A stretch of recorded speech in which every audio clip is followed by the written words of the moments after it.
Hello students, ಕೆಸಿಟಿ ಮತ್ತೆ neat ವಿದ್ಯಾರ್ಥಿಗಳಿಗೆ ನಮ್ಮ ಕೆಎ ಕಡೆಯಿಂದ ಒಂದು ಬಿಗ್ ಅಪ್ಡೇಟ್ ಬಂದಿದೆ. ಅದರ ಬಗ್ಗೆ ನಾವು ಈ ವಿಡಿಯೋದಲ್ಲಿ ಡೀಟೇಲ್ ಆಗಿ ಡಿಸ್ಕಸ್ ಮಾಡ್ತಾ ಹೋಗೋಣ. ವಿಡಿಯೋವನ್ನ ಸ್ಟಾರ್ಟ್ ಮಾಡ್ತೀನಿ. ಅದಕ್ಕಿಂತ ಮೊದಲು ಲೈಕ್ ಮಾಡಿ ಮತ್ತೆ ತಪ್ಪದೆ ಸಬ್ಸ್ಕ್ರೈಬ್ ಮಾಡ್ಕೊಳ್ಳಿ. ಈಗ ನಾವು ಇನ್ಫಾರ್ಮೇಶನ್ ಅನ್ನ ತಿಳ್ಕೊಂತಾ ಹೋಗೋಣ. ಸೊ ತುಂಬಾ ದಿನಗಳಿಂದ ಕೆಸಿಟಿ ವಿದ್ಯಾರ್ಥಿಗಳು ಮತ್ತೆ ನೀಟ್ ವಿದ್ಯಾರ್ಥಿಗಳು ಸೆಕೆಂಡ್ ರೌಂಡ್ ಫೈನಲ್ ರಿಸಲ್ಟ್ಗೋಸ್ಕರ ವೆಯ್ಟ್ ಮಾಡ್ತಿದ್ರ. ಸೊ ಈಗ ನಮ್ಮ ಕೆಎ ಕಡೆಯಿಂದ ಸೆಕೆಂಡ್ ರೌಂಡ್ ಫೈನಲ್ ರಿಸಲ್ಟ್ ಅನ್ನ ಬಿಡುಗಡೆ ಮಾಡಲಾಗಿದೆ. ರಿಸಲ್ಟ್ ಅನ್ನ ಚೆಕ್ ಮಾಡ್ತಕ್ಕಂತಹ ಲಿಂಕ್ ಅನ್ನು ಸಹ ಬಿಡುಗಡೆ ಮಾಡಲಾಗಿದೆ.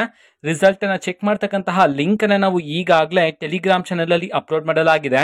ಟೆಲಿಗ್ರಾಮ್ ಚಾನೆಲ್ ಲಿಂಕ್ ಅನ್ನ ಡಿಸ್ಕ್ರಿಪ್ಷನ್ ಬಾಕ್ಸ್ ಅಲ್ಲಿ ಕೊಟ್ಟಿರ್ತಾನೆ. ಕ್ಲಿಕ್ ಮಾಡಿಬಿಟ್ಟು ಅಲ್ಲಿರ್ತಕ್ಕಂತಹ ಲಿಂಕ್ ಅನ್ನ ಯೂಸ್ ಮಾಡಿಕೊಂಡು ಈಗ ಸೆಕೆಂಡ್ ರೌಂಡ್ ಫೈನಲ್ ರಿಸಲ್ಟ್ ಅನ್ನ ಕೆಸಿಟಿ ವಿದ್ಯಾರ್ಥಿಗಳು ಮತ್ತೆ ನೀಟ್ ವಿದ್ಯಾರ್ಥಿಗಳು ಈಗ ರಿಸಲ್ಟ್ ಅನ್ನ ಚೆಕ್ ಮಾಡಬಹುದಾಗಿರುತ್ತೆ. ಓಕೆನಾ? ಸೊ ರಿಸಲ್ಟ್ ನಂತರ ಯಾವ ಸ್ಟೆಪ್ ಇರುತ್ತೆ ಅದನ್ನೆಲ್ಲ ನಾವು ನೆಕ್ಸ್ಟ್ ಬರ್ತಕ್ಕಂಥ ವಿಡಿಯೋಸ್ ಅಲ್ಲಿ ತಿಳ್ಕೊಂತ ಹೋಗೋಣ. ನಾನು ಈಗಾಗಲೇ ಆಲ್ಮೋಸ್ಟ್ ವಿಡಿಯೋಗಳಲ್ಲಿ ತಿಳಿಸಿದ್ದೀನಿ. ಓಕೆನಾ? ಡೀಟೇಲ್ ಆಗು ನಾವು ನೆಕ್ಸ್ಟ್ ಬರ್ತಕ್ಕಂಥ ವಿಡಿಯೋಸ್ ಅಲ್ಲಿ ತಿಳ್ಕೊಂತ ಹೋಗೋಣ. ಓಕೆನಾ? ಸೊ ನೆಕ್ಸ್ಟ್ ಬರ್ತಕ್ಕಂಥ ವಿಡಿಯೋಸ್ ಅನ್ನ ಮಿಸ್ ಮಾಡ್ಕೋಬಿಡಿ. ಅಂಡ್ ಎಲ್ಲಾ ವಿದ್ಯಾರ್ಥಿಗಳಿಗೂ ಸಹ all the best for your second round final result. ಓಕೆನಾ? ನಿಮ್ಗೆ ಇಷ್ಟ ಇರ್ತಕ್ಕಂಥ ಕಾಲೇಜ್ ಅಲೋಟ್ ಆಗ್ಲಿ ಅಂತ ದೇವರಲ್ಲಿ ಪ್ರೇ ಮಾಡ್ಕೊಂತಿದ್ದೀನಿ. ಓಕೆನಾ? ಸೊ ಇದು ಇವತ್ತಿನ ಒಂದು ವಿಡಿಯೋ. ಮತ್ತೆ ಈಗ ನಾವು ಟೆಲಿಗ್ರಾಮ್, ಇನ್ಸ್ಟಾಗ್ರಾಮ್ ಮತ್ತೆ ಫೇಸ್ಬುಕ್ ಅಲ್ಲೂ ಸಹ ಈಗ ವಿಡಿಯೋಸ್ ಗಳನ್ನ ಅಪ್ಲೋಡ್ ಮಾಡ್ತಿದೀವಿ. ಲಿಂಕ್ಸ್ ಗಳನ್ನ ಡಿಸ್ಕ್ರಿಪ್ಷನ್ ಬಾಕ್ಸ್ ಅಲ್ಲಿ ಕೊಟ್ಟಿರ್ತಾನೆ. ಕ್ಲಿಕ್ ಮಾಡಿಬಿಟ್ಟು ಫಾಲೋ ಮಾಡಿ. ವಿಡಿಯೋಸ್ ಗಳನ್ನ ರೆಗ್ಯುಲರ್ ಆಗಿ ಅಪ್ಲೋಡ್ ಮಾಡ್ತಿದೀವಿ. ಜೊತೆಗೆ ಬೇರೆ ಡೌಟ್ಸ್ ಇದ್ರೆ ಕಮೆಂಟ್ ಮಾಡಿ ತಿಳಿಸಿ. ಮತ್ತೆ ವಿಡಿಯೋ ಇಷ್ಟ ಆಗಿದ್ರೆ ನಿಮ್ಮ ಫ್ರೆಂಡ್ಸ್ಗೂ ಸಹ ವಿಡಿಯೋನ ಶೇರ್ ಮಾಡಿ. All the best. Thank for watching.